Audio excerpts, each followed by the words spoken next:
اعوذ باللہ من الشیطان الرجیم بسم اللہ الرحمن الرحیم۔ سورۃ الکہف آیت نمبر 28۔ وَاصْبِرْ، اور روک رکھیے نفسہ کا اپنے نفس کو، مع ساتھ، الذین ان لوگوں کے جو یدعون پکارتے ہیں، ربہم اپنے رب کو، بالغداوۃ صبح، والعشی اور شام، یریدون وہ چاہتے ہیں، وجہہ چہرہ اس کا، ولا اور نہ تعدو آپ پھیریے، عینہ کا اپنی دونوں آنکھوں کو، انہم ان سے، تریدو آپ چاہتے ہیں، زینت زینت، الحیات الدنیا دنیا کی زندگی کی، ولا اور نہ توتی آپ اطاعت کیجیے، من اس کی جو اغفلنا غافل کر دیا ہم نے، قلبہ دل اس کا، ان سے ذکرینا اپنے ذکر سے، واتبع اور اس نے پیروی کی، ہواؤ اپنی خواہش کی، وکان اور ہے، امرہ معاملہ اس کا، فرطا حد سے بڑا ہوا۔ اس آیت میں اللہ تعالیٰ غریب اور مخلص مومنوں سے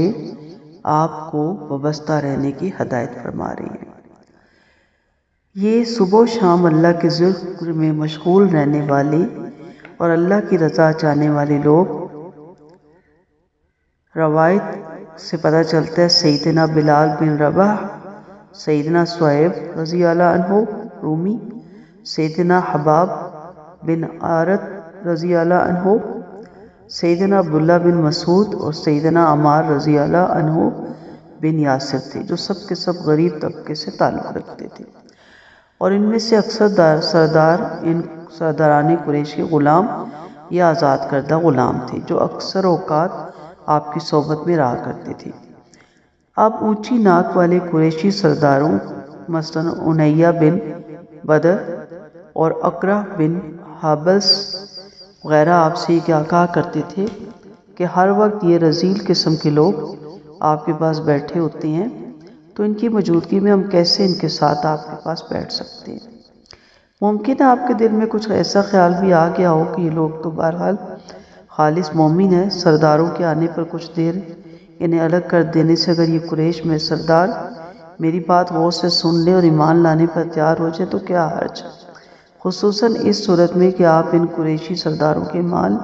لانے پر حریص بھی تھے کہ اس طرح اسلام کو تقویت حاصل ہوگی۔ لیکن اللہ تعالیٰ نے بر وقت ہدایت فرما دی کہ ایسا خیال بھی دل میں نہ لائیے، اپنا دل انہی غریب اور مخلص مومنوں کے ساتھ وابستہ رکھیے، یہی لوگ قیمتی سرمایہ ہیں۔ قریشی سرداروں کے مطالبے اور ان کی ٹھاٹ باٹ کی طرف مت دیکھیے، کیونکہ ان کے اس مطالبے سے ہی یہ معلوم ہو جاتا ہے کہ وہ ایمان لانے میں کس حد تک مخلص ہیں۔ یعنی جو شخص آخرت میں اللہ کے سامنے جواب دہی پر ایمان ہی نہیں رکھتا، اور وہ تو جدھر اور جس طرح اپنا ذاتی مفاد دیکھے گا فوراً ادھر جھک جائے گا، اور جو کچھ اس کا جی چاہے گا وہی کچھ وہ کرے گا، تو اس کا کوئی کام اصول کے تحت یا حد اعتدال تک محدود نہیں رہے گا، لہٰذا ایسے لوگوں کی بات ہرگز نہ مانیے۔ نبی کریم صلی اللہ علیہ وسلم ایسا کر ہی نہیں سکتے تھے، انہیں کہہ کے سرداران قریش کی یہاں پہ تذلیل کی گئی، انسلٹ کی گئی کہ تمہاری کوئی ویلیو نہیں ہے، اللہ کے نزدیک ویلیو اس انسان کی ہے جو اللہ تعالیٰ سے محبت کرتا ہے، جو اللہ تعالیٰ کے ذکر میں اپنے آپ کو مشغول رکھتا ہے، اور جو اللہ کے احکامات کے مطابق اپنی زندگی گزارتا ہے۔ سو اس آیت میں بھی آپ صلی اللہ علیہ وسلم کو ایسے لوگوں کے ساتھ اپنے آپ کو روک کر رکھنے کا حکم ہے جن میں یہ صفات پائی جاتی ہوں،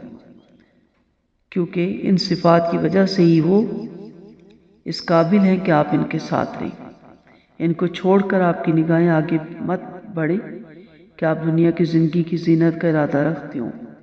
اور ایسے لوگوں کی بات مت مانیے جن کے دلوں کو ہم نے اپنی یاد سے غافل کر دیا اور وہ اپنی خواہش کے پیچھے چل پڑے ہیں۔ تو صحابہ کرام جنہوں نے مشکل دور میں نبی کریم صلی اللہ علیہ وسلم کا ساتھ دیا، غریب تھے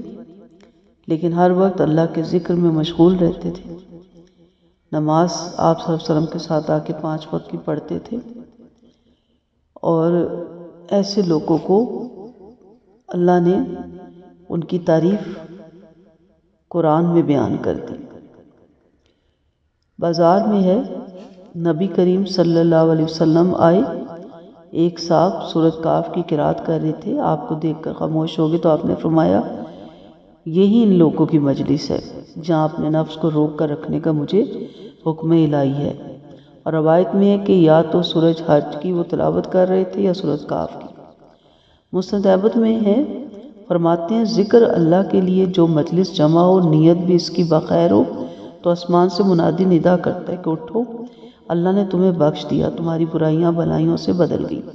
طبرانی میں ہے کہ جب یہ آیت اتری تو آپ اپنے کسی گھر میں تھے، اس وقت ایسے لوگوں کی تلاش میں نکلے، کچھ لوگوں کو ذکر الہی میں پایا جن کے بال بکھرے ہوئے تھے، کھالیں خشک تھی، بمشکل ایک ایک کپڑا انہیں حاصل تھا۔ فوراً ان کی مجلس میں بیٹھ کے اور کہنے لگے اللہ کا شکر ہے کہ اس نے میری امت میں ایسے لوگ رکھے ہیں جن کے پاس بیٹھنے کا مجھے حکم ہوا۔ اور پھر فرماتا ہے اللہ تعالیٰ ان سے تیری آنکھیں تجاوز نہ کری، ان یاد اللہ کرنے والوں کو چھوڑ کر مالداروں کی تلاش میں نہ لگ جانا جو دین سے برگشتہ ہیں، جو عبادت سے دور ہیں، جن کی برائیاں بڑھ گئی ہیں، جن کے اعمال حماقت کے ہیں، تو ان کی پیروی نہ کرنا، ان کے طریقے کو پسند نہ کرنا، ان پر رشک بھری نگاہ نہ ڈالنا، ان کی نعمتیں للچائی ہوئی نظروں سے نہ دیکھنا۔ عیش و عشرت میں جو اللہ نے ان کو دے رکھا ہے یہ صرف ان کی آزمائش ہے، تو انہیں مت دیکھ، دراصل تیرے رب کے پاس کی روزی بہت بہتر اور بہت باقی ہے۔ تو ہر ہفتے جب ہم سورۃ کاف پڑھتے ہیں تو اس چیز کی یاد دہانی کرائی جاتی ہے